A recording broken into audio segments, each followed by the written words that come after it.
নোনতা সুজি তৈরি করব। চলুন তৈরি করে ফেলি। অল্প তেল দিয়ে তার মধ্যে আমি অল্প পরিমাণে কালো জিরে দিয়ে দিব। তারপর অল্প পরিমাণ আদা কুচি দিয়ে এগুলোকে একটু লাল করে নিব। খুব অল্প উপকরণে এই নোনতা সুজিটি বানিয়ে নেওয়া যাবে।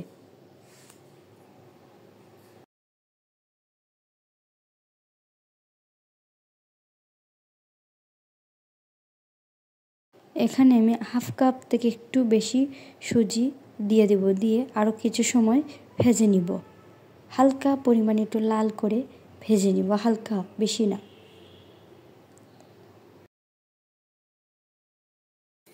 এখানে আমি 2টো কাঁচামরিচ দিয়ে দিব, মুখগুলো একটু কেটে নিয়েছি, তাহলে একটু ঝাল ঝাল হবে।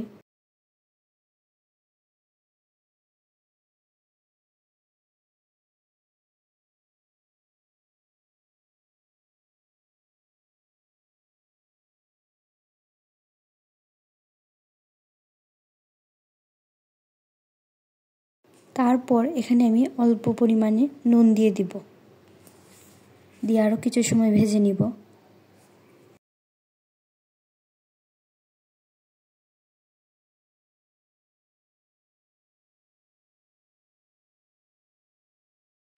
আমার ভাজা প্রায় হয়ে গেছে। এখানে আমি 1 কাপ পরিমাণে পানি দিয়ে ভালো করে নেড়ে নিব আবারও কিছু সময়।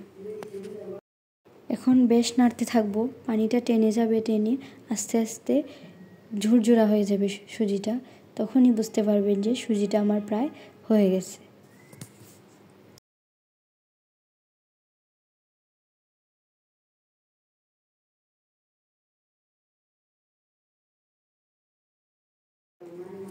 দেখুন আস্তে আস্তে নাড়ার পর আমার সুজি প্রায় ঝরঝরে হয়ে গেছে।